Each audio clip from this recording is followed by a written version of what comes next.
ಓಂ ಅಂತರಾ ವಿಜ್ಞಾನ ಮನಸ್ಸಿ ಕ್ರಮೇಣ ತಲ್ಲಿಂಗಾದಿತಿ ಚೇನ್ನ ವಿಶೇಷ ಅಂತ 2ನೇ ಅಧ್ಯಾಯದ 3ನೇ ಪಾದದ 15ನೇ ಸೂತ್ರವನ್ನು ನಾವೀಗ ನೋಡಬೇಕಾಗಿದೆ. ಮತ್ತು ಅದಕ್ಕೆ ಸಂಬಂಧಪಟ್ಟಂತೆ ಅಣುಭಾಷ್ಯದಲ್ಲಿ ತತ್ವಮಂಜರಿ ಅಣುಭಾಷ್ಯದ ವ್ಯಾಖ್ಯಾನ ತತ್ವಮಂಜರಿ ಅದರಲ್ಲಿ 48ನೇ ಗದ್ಯಭಾಗ ನಾವು ನೋಡಬೇಕಾದದ್ದು. ಅಲ್ಲಿ ಬಹಳ ಏನು ತತ್ವಮಂಜರಿಯಲ್ಲಿ ಕಾಣಿಸೋದಿಲ್ಲ.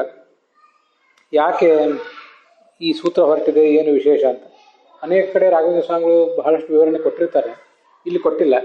ಪ್ರಾಯ ತತ್ವಪ್ರಕಾಶಿಕಾದ ವ್ಯಾಖ್ಯಾನ ರೂಪವಾದ ಭಾವದೀಪ ಏನಿದೆ ಅಲ್ಲಿ ವಿವರಣೆ ಕೊಟ್ಟಿದ್ದಾರೆ.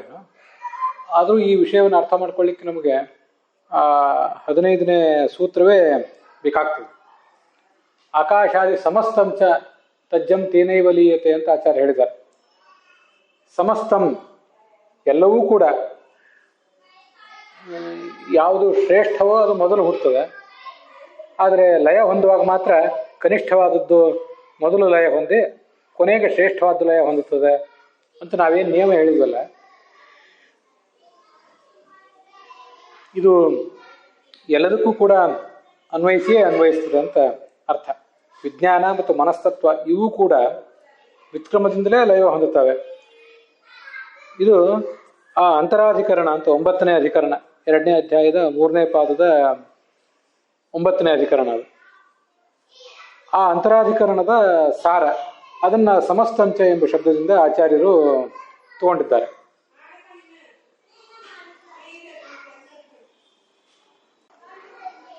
ತತ್ವಮಂಜರಿಯಲ್ಲಿ ಸಮಸ್ತಂ ಚ ತು ವಿಜ್ಞಾನ ಮನಸ್ತತ್ವೇ ವಿನಾ ಇತ್ಯುಕ್ತಯ ಅಂತಿದೆ, ಅದು ಇತ್ಯುಕ್ತ್ಯ ಅಂತ ಆಗಬೇಕು.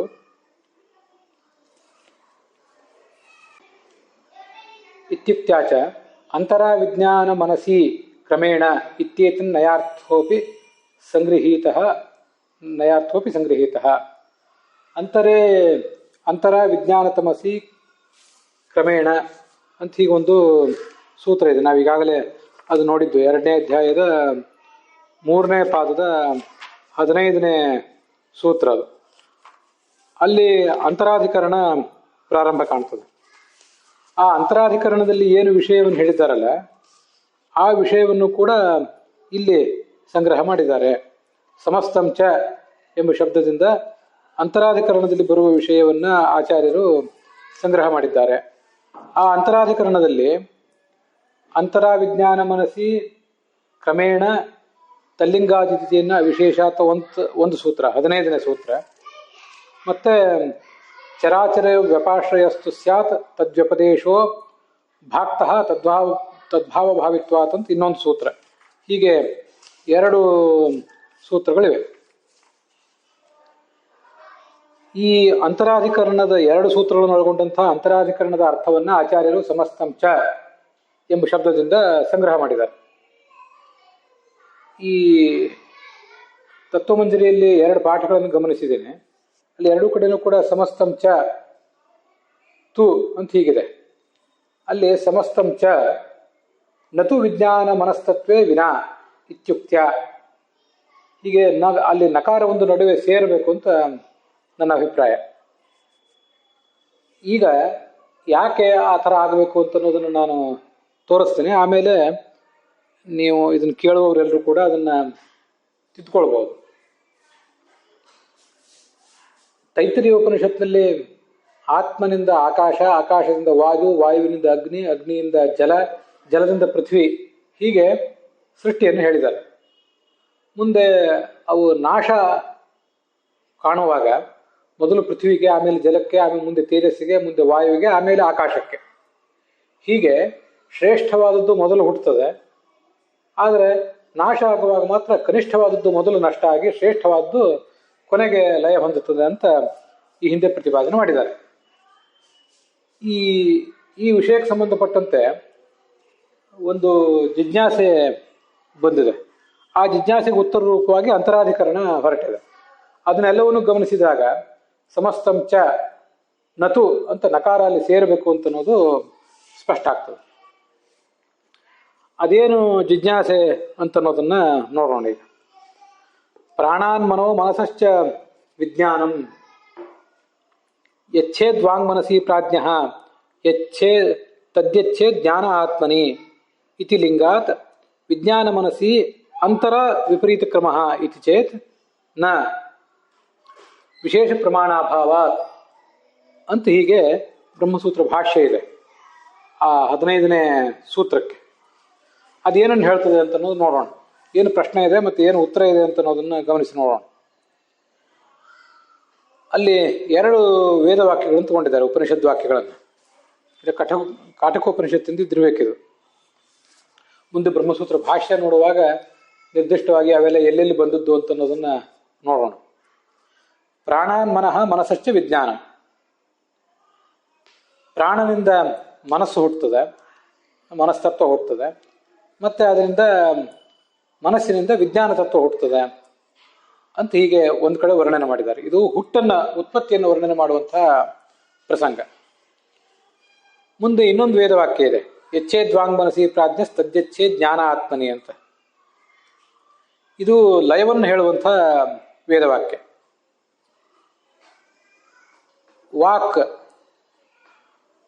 ವಾಕ್ ತತ್ವವು ಮನಸ್ಸಿನಲ್ಲಿ, ಮನಸ್ಸಿ ಅಂತ ದೀರ್ಘ ಇದೆಯಲ್ಲ, ಅದಕ್ಕೆ ಮನಸ್ಸಿನಲ್ಲಿ ವಾಕ್ ತತ್ವವು ಮನಸ್ಸಿನಲ್ಲಿ ಲಯ ಹೊಂದುತ್ತದೆ.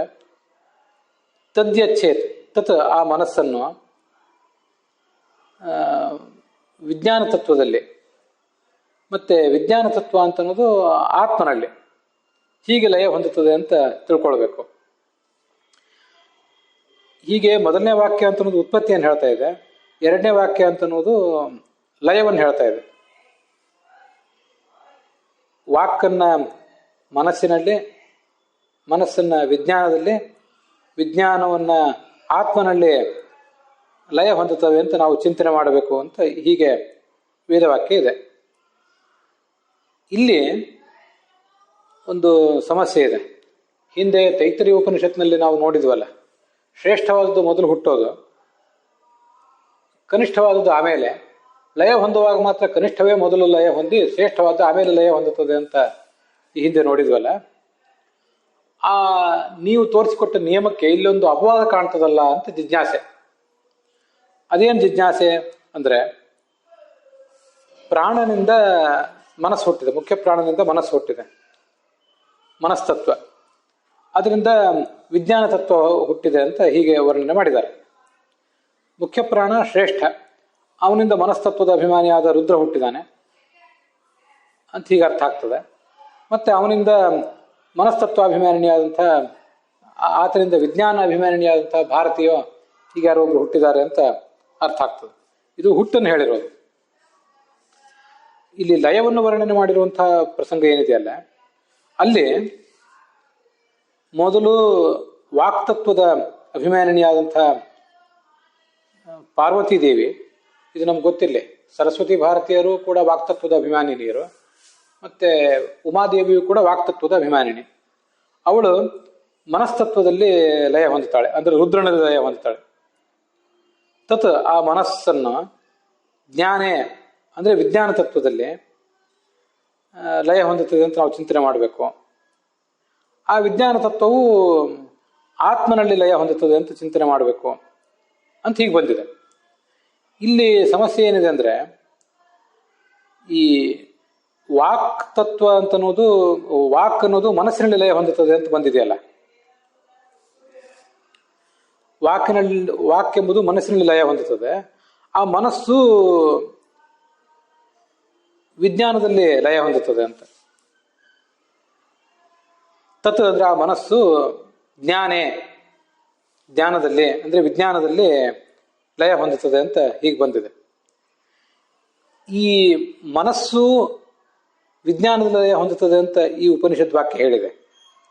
ಆದ್ರಿಂದ ಮನಸ್ಸೆಂಬುದು ವಿಜ್ಞಾನಕ್ಕಿಂತ ಕಡಿಮೆದಾಯಿತು. ಆದರೆ ಆ ಮೇಲಿನ ವಾಕ್ಯ ಏನು ಹೇಳ್ತಾ ಇದೆ, ಪ್ರಾಣಾನ್ ಮನೋ ಮನಸ್ಸಶ್ಚ ವಿಜ್ಞಾನಂ, ಮನಸ್ಸಿನಿಂದಲೇ ವಿಜ್ಞಾನ ಹುಟ್ಟಿರುವುದು ಅಂತ ಉತ್ಪತ್ತಿ ವಾಕ್ಯ ಹೇಳ್ತಾ ಇದೆ. ಆದ್ರಿಂದ ಅಲ್ಲಿ ಮನಸ್ಸು ಶ್ರೇಷ್ಠವಾಯಿತು, ವಿಜ್ಞಾನ ಅಂತನೂ ಅದಕ್ಕಿಂತ ಕಡಿಮೆ ಆಯಿತು. ಆದ್ರಿಂದೇನೆ ಪ್ರಾಣನಿಂದ ಮನಸ್ಸಿನಿಂದ ವಿಜ್ಞಾನ ಹುಟ್ಟಿದೆ. ಹೀಗಾಗಿರುವಾಗ ವಿಜ್ಞಾನ ಅನ್ನುವುದೇ ಮನಸ್ಸಿನಲ್ಲಿ ಲಯ ಹೊಂದಬೇಕಾಗಿತ್ತು. ನೀವು ಹೇಳಿದ ನಿಯಮದ ಪ್ರಕಾರ ಕನಿಷ್ಠವಾದದ್ದು ಮೊದಲು ಲಯ ಹೊಂದುತ್ತದೆ, ಮತ್ತೆ ಶ್ರೇಷ್ಠವಾದ್ದು ಆಮೇಲೆ ಲಯ ಹೊಂದುತ್ತದೆ ಅಂತ ಆದಾಗ ವಿಜ್ಞಾನವು ಮನಸ್ಸಿನಲ್ಲಿ ಲಯ ಹೊಂದಬೇಕಾಗಿತ್ತು. ಆದರೆ ಯಚ್ಛೇದ್ವಾಂಗ್ಮನಸಿ ಪ್ರಾಜ್ಞ ಅನ್ನುವ ಮಾತಿನಲ್ಲಿ ವಾಕು ಮನಸ್ಸಿನಲ್ಲಿ, ಮನಸ್ಸು ಜ್ಞಾನೇ ಅಂದ್ರೆ ವಿಜ್ಞಾನದಲ್ಲಿ, ಜ್ಞಾನ ಅಂದ್ರೆ ವಿಜ್ಞಾನ ಅಂತ ಅರ್ಥ, ಮನಸ್ಸೇ ವಿಜ್ಞಾನದಲ್ಲಿ ಲಯ ಹೊಂದುತ್ತದೆ ಅಂತ ವರ್ಣನೆ ಮಾಡಿದ್ದಾರೆ. ಆದ್ರಿಂದ ಮೊದಲು ಹುಟ್ಟಿದಂಥ ವಸ್ತುವಿಗೆ ಆಮೇಲೆ ಲಯ ಅಂತ ನೀವೇನು ಇಲ್ಲಿವರೆಗೆ ಪ್ರತಿಪಾದನೆ ಮಾಡ್ತಾ ಬಂದ್ರೆ ಅದಕ್ಕೆ ಇಲ್ಲೊಂದು ಅಪವಾದ ಬಂತಲ್ಲ ಅಂತ ಪ್ರಶ್ನೆ. ಮೊದಲು ಹುಟ್ಟಿದಂಥ ಮನಸ್ಸಿಗೂ ಕೂಡ ಮೊದಲೇ ಲಯ, ಆಮೇಲೆ ಹುಟ್ಟಿದಂಥ ವಿಜ್ಞಾನಕ್ಕೆ ಆಮೇಲೆ ಲಯ ಅಂತ ಈಗ ಅಲ್ಲಿ ಕಾಣಿಸ್ತಾ ಇದೆ ಆ ವೇದವಾಕ್ಯದಲ್ಲಿ. ಯಚ್ಛೇದ್ವಾಂಗ್ ಮನಸಿ ಪ್ರಾಜ್ಞ ತದ್ಯಚ್ಛೇದ್ ಜ್ಞಾನ ಆತ್ಮನೆ ಅಂತ ಆ ವಾಕ್ಯದಲ್ಲಿ.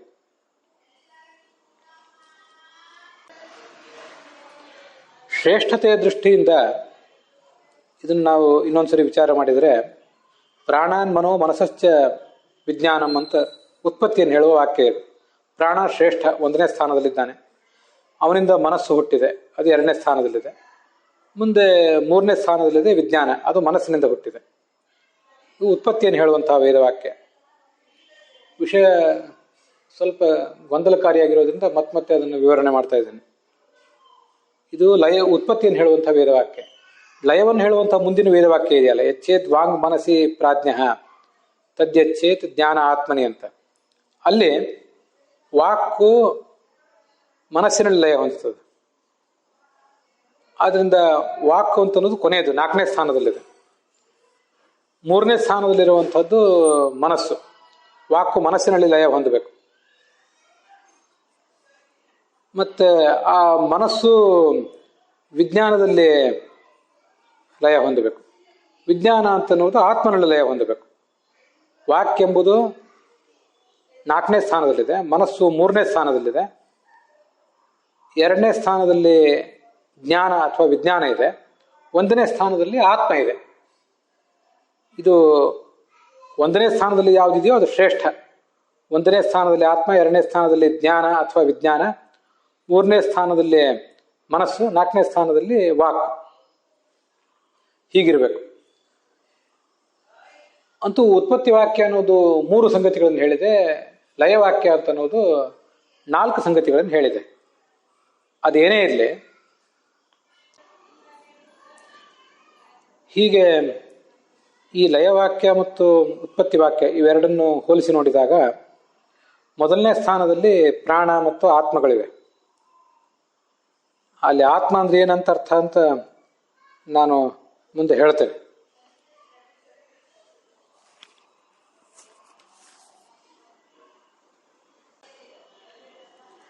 ಎರಡನೇ ಸ್ಥಾನದಲ್ಲಿ ವಿಜ್ಞಾನ ಇದೆ, ಲಯವನ್ನು ಹೇಳುವ ವೇದವಾಕ್ಯದಲ್ಲಿ. ಆದರೆ ಉತ್ಪತ್ತಿಯನ್ನು ಹೇಳುವ ವಾಕ್ಯದಲ್ಲಿ 2ನೇ ಸ್ಥಾನದಲ್ಲಿ ಮನಸ್ಸಿದೆ. ಮತ್ತೆ ಲಯವನ್ನು ಹೇಳುವ ವೇದವಾಕ್ಯದಲ್ಲಿ 3ನೇ ಸ್ಥಾನದಲ್ಲಿ ಮನಸ್ಸಿದೆ. ಉತ್ಪತ್ತಿಯನ್ನು ಹೇಳುವ ವೇದವಾಕ್ಯದಲ್ಲಿ 3ನೇ ಸ್ಥಾನದಲ್ಲಿ ವಿಜ್ಞಾನ ಇದೆ. ಹೀಗೆ ಉತ್ಪತ್ತಿಯನ್ನು ಹೇಳುವಂತಹ ವೇದವಾಕ್ಯಕ್ಕೆ ಒಂದು ವೇಳೆ ನಾವು ಬೆಲೆ ಕೊಟ್ಟರೆ, ಮನಸ್ಸು ವಿಜ್ಞಾನ ಅನ್ನುವುದು ಮನಸ್ಸಿನಲ್ಲಿ ಲಯ ಹೊಂದಬೇಕಿತ್ತು.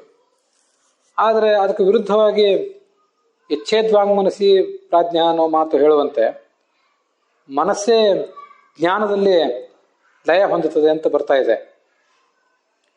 ಇತಿ ಲಿಂಗಾತ್, ಹೀಗೊಂದು ಕಂಡು ಬರ್ತಾ ಇರೋದ್ರಿಂದ, ಹೀಗೊಂದು ಕಾರಣ ಕಂಡು ಬರ್ತಾ ಇರೋದ್ರಿಂದ ವಾಂಗ್ಮನಸಿ ಅಂತರಾ ವಿಪರೀತ ಕ್ರಮ, ಈ ಮೊದಲು ಹುಟ್ಟಿದ್ದು ಆಮೇಲೆ ಲಯ ಹೊಂದುತ್ತದೆ, ಶ್ರೇಷ್ಠವಾದ್ದು ಮೊದಲು, ಕನಿಷ್ಠವಾದ್ದು ಆಮೇಲೆ ಹುಟ್ಟುತ್ತವೆ. ನಾಶ ಆಗುವಾಗ ಮಾತ್ರ ಕನಿಷ್ಠವಾದ್ದು ಮೊದಲು ನಷ್ಟ ಆಗಿ ಶ್ರೇಷ್ಠವಾದ್ದು ಆಮೇಲೆ ನಷ್ಟ ಆಗ್ತದೆ ಅಂತ ನೀವೊಂದು ನಿಯಮ ಹೇಳಿದ್ರಲ್ಲ, ಆ ನಿಯಮಕ್ಕೆ ಈ ವಾಂಗ್ ಮನಸಿ ಅಂತರ, ವಾಂಗ್ ಮತ್ತು ಮನಸ್ಸುಗಳನ್ನು ಎರಡನ್ನು ಬಿಟ್ಟು ಉಳಿದುದಕ್ಕೆ ಮಾತ್ರ ಆ ನಿಯಮವನ್ನು ಅನ್ವಯಿಸಬೇಕು. ಇತಿ ಚೇತ್, ಹೀಗೊಂದು ಪ್ರಶ್ನೆ ಬಂದ್ರೆ ಅದು ಸರಿಯಲ್ಲ. ಇಲ್ಲಿ ನಕಾರ ಇರುವುದನ್ನು ಗಮನಿಸಬೇಕು.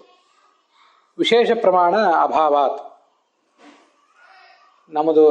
ನಾವೇನು ನಿಯಮ ಮಾಡಿ ತೋರಿಸಿದ್ದೇವೆ, ಶ್ರೇಷ್ಠವಾದ್ದು ಮೊದಲು ಹುಟ್ಟಬೇಕು, ಕನಿಷ್ಠವಾದ ಆಮೇಲೆ ಹುಟ್ಟಬೇಕು.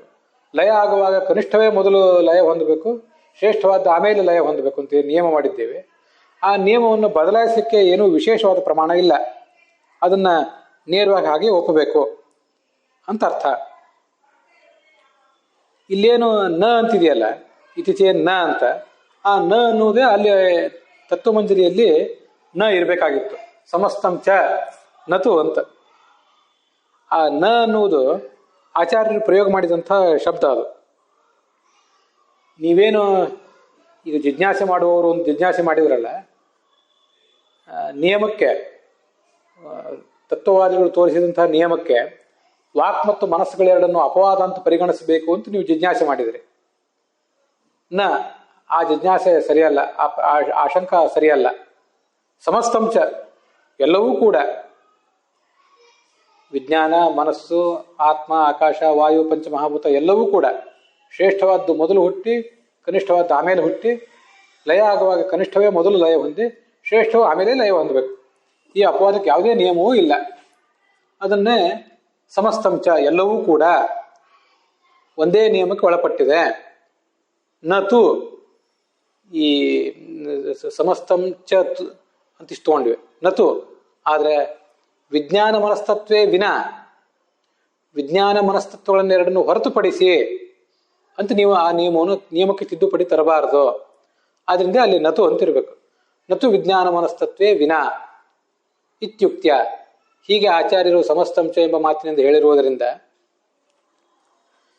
ಇತ್ಯುಕ್ತ್ಯಾಚ ಈ ಒಂದು ಮಾತಿನಿಂದಾದರೂ ಅಂತರ ವಿಜ್ಞಾನ ಮನಸ್ಸಿ ಕ್ರಮೇಣ ಇತ್ಯೇತನ್ನಯಾರ್ಥೋಪಿ ಸಂಗ್ರಹೀತ. ಆ ಇಡೀ ಅಧಿಕರಣದ ಸಂಗ್ರಹವನ್ನು ಮಾಡಿದ ಹಾಗಾಯಿತು. ಆದ್ರಿಂದಲೇ ಈ ಆಕಾಶ, ಇಲ್ಲಿ ನಾವೇನು ತತ್ವಮಂಜರಿಯ ಈ ವಾಕ್ಯ ನೋಡ್ತಾ ಇದ್ದೀವಲ್ಲ, ಸಮಸ್ತಂ ಚ ನತು ವಿಜ್ಞಾನ ಮನಸ್ತತ್ವೇ ವಿನ ಇತ್ಯುಕ್ತ್ಯ ಅಂತ, ಈ ವಾಕ್ಯಕ್ಕೆ ಅನುವಾದ ಮಾಡುವಾಗ KT ಪಾಂಡುರಂಗಿ ಆಚಾರ್ಯರ ಅನುವಾದದಲ್ಲಿ ನನಗೆ ತೃಪ್ತಿ ಕೊಡದೇ ಇರುವಂತಹ ಒಂದು ಅಂಶ ಇದೆ. ಅದನ್ನ ಸ್ವಲ್ಪ ತಿದ್ದುಪಡಿ ಮಾಡ್ಕೋಬೇಕಾಗ್ತದೆ ಅಂತ ನನ್ನ ಅಭಿಪ್ರಾಯ. ವಿಜ್ಞಾನ ಮತ್ತು ಮನಸ್ಸು ಇವೂ ಸಹ ವಿತ್ಕ್ರಮದಿಂದ ಲಯವನ್ನು ಹೊಂದುತ್ತವೆ ಅನ್ನುವುದು ಅಂತರಾಧಿಕರಣದ ಸಾರ. ಆ ಅಂತರಾಧಿಕರಣದ ಸಾರವನ್ನ ಸಮಸ್ತಂಚ ಎಂಬ ಅಣುಭಾಷ್ಯದ ವಾಕ್ಯ ಸಂಗ್ರಹ ಮಾಡಿದೆ. ಅಲ್ಲೇನು ಚ ಅಂತಿದೆ, ಆ ಚ ಎಂಬುದನ್ನು ತು ಎಂಬ ಅರ್ಥದಲ್ಲಿ ತೆಗೆದುಕೊಳ್ಳುವುದರಿಂದ ಸಂಗ್ರಹಿತವಾಗುವುದು ಅಂತ ಬರೆದಿದ್ದಾರೆ. ಚ ಎಂಬುದಕ್ಕೆ ತು ಅಂತ ಅರ್ಥ ಮಾಡ್ಕೊಳ್ಬೇಕು ಅಂತ ಅದು ಅರ್ಥ ಸರಿಯಲ್ಲ. ಅಲ್ಲಿ ಸಮಸ್ತಂ ಚ ನತು ಅಂತ ಮಧ್ಯದಲ್ಲಿ ನ ಅನ್ನು ಪರಿಗಣಿಸಿಲ್ಲ KT ಪಾಂಡುರಂಗಿ ಆಚಾರ್ಯರು. ಆದ್ರಿಂದ ಅವರು ಚ ಅನ್ನುವುದಕ್ಕೆ ತು ಅಂತ ಅರ್ಥ ಅಂತ ಹೇಳಿದಂತೆ ಕಾಣಿಸ್ತದೆ. ಚ ಅನ್ನುವುದಕ್ಕೆ ತು ಅಂತ ಅರ್ಥವನ್ನು ಹೇಳಬೇಕಾದ ಅವಶ್ಯಕತೆ ಇಲ್ಲ. ತು ಅನ್ನುವುದು ಯಾವತ್ತೂ ಕೂಡ ಡಿಫರೆನ್ಸ್ ಅನ್ನ, ವ್ಯತ್ಯಾಸವನ್ನು ಹೇಳ್ತದೆ. ಇಲ್ಲಿ ಸಮಸ್ತಂ ಚ ಎಲ್ಲವೂ ಕೂಡ, ಪಂಚಮಹಾಭೂತಗಳು, ವಿಜ್ಞಾನ, ಮನಸ್ತತ್ವ ಪ್ರತಿಯೊಂದೂ ಕೂಡ ಶ್ರೇಷ್ಠತೆಯ ಕ್ರಮದಿಂದ ಉತ್ಪತ್ತಿ ಹೊಂದಿ ಕನಿಷ್ಠತೆಯ ಕ್ರಮದಿಂದ ಲಯ ಹೊಂದುತ್ತವೆ ಅಂತ ಹೀಗನೇ ಅರ್ಥ. ಚ ಅನ್ನೋದಕ್ಕೆ ಆಲ್ಸೋ ಅಂತಾನೆ ಅರ್ಥ, ಹೊರತು ತು ಅಂತ ಡಿಫರೆನ್ಸಿನ ಅರ್ಥವನ್ನು ಅಲ್ಲಿ ಹೇಳೋದು ಸರಿಯಲ್ಲ. ಹೀಗೆ KT ಪಾಂಡುರಂಗಿ ಆಚಾರ್ಯ ಹೇಳಿದ ಅರ್ಥ ಚ ಎಂಬುದನ್ನು ತು ಎಂಬ ಅರ್ಥದಲ್ಲಿ ತೆಗೆದುಕೊಳ್ಳುವುದರಿಂದ ಸಂಗ್ರಹಿತ ಆಗುವ ಅನ್ನೋದು ನನಗೆ ಸಮಾಧಾನ ಕೊಟ್ಟಿಲ್ಲ. ಸಮಸ್ತಂ ಚ ಎಲ್ಲವೂ ಕೂಡ ಆಲ್ಸೋ ಅಂತಾನೆ ಅರ್ಥ. ತು ಅಂದ್ರೆ ಡಿಫರೆನ್ಸ್ ಅಂತ ಅರ್ಥ ಅಲ್ಲ, ವ್ಯತ್ಯಾಸ ಅಂತ ಅರ್ಥ ಅಲ್ಲ. ನತು ಅಂತ ಅಲ್ಲಿ ಇಟ್ಕೋಬೇಕು. ನತು ವಿಜ್ಞಾನ ಮನಸ್ತತ್ವೇ ವಿನ, ಎಲ್ಲವೂ ನಾವು ಹೇಳಿದ ಕ್ರಮದಿಂದ ಒಂದೇ ನಿಯಮಕ್ಕೊಳಪಟ್ಟು ಹುಟ್ಟುತ್ತವೆ, ಒಂದೇ ನಿಯಮಕ್ಕೊಳಪಟ್ಟು ನಾಶ ಹೊಂದುತ್ತವೆ. ನತು ವಿಜ್ಞಾನ ಮನಸ್ತತ್ವೇ ವಿನ, ವಿಜ್ಞಾನ ಮನಸ್ತತ್ವಗಳನ್ನು ಬಿಟ್ಟು ಅಂತ ಅರ್ಥ ನೀವು ಮಾಡೋದು ಯೋಗ್ಯ ಅಲ್ಲ. ಹಾಗಾಗಿ ನ ಅಂತ ಅನ್ನೋದು ಅಲ್ಲಿ ಬೇಕು. ಇತ್ಯುಕ್ತ್ಯ ಅಂತರ ಮನಸ್ಸಿ, ಅಲ್ಲಿ ಇತ್ಯುಕ್ತ್ಯ ಚ ಅಂತ ಒಂದಿದೆ.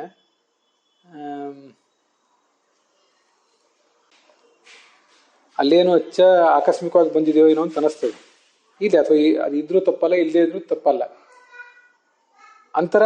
ಅಂತರ ವಿಜ್ಞಾನ ಮನಸ್ಸಿ ಕ್ರಮೇಣ ಅನ್ನುವ ನಯ ಅಂದ್ರೆ ಅಧಿಕರಣ, ಅದರ ಅರ್ಥವನ್ನ ಸಂಗ್ರಹ ಮಾಡಿದ್ದಾರೆ ಆಚಾರ್ಯರು ಸಮಸ್ತಂಚ ಎಂಬ ಶಬ್ದದಿಂದ ಅಂತ ಅರ್ಥ.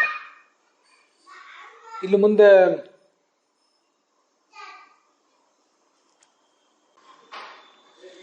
ಈ ಜಿಜ್ಞಾಸೆಗೆ ಪೂರ್ಣವಾಗಿ ಉತ್ತರ ಕೊಟ್ಟಿಲ್ಲ, ವಿಶೇಷ ಪ್ರಮಾಣ ಅಭಾವ ಅಂತ ಮಾತ್ರ ಉತ್ತರ ಕೊಟ್ಟಿದ್ದೇವೆ. ಪೂರ್ಣವಾದ ಉತ್ತರವನ್ನು ಈ ಮುಂದಿನ ಭಾಗದಲ್ಲಿ ನೋಡೋಣ.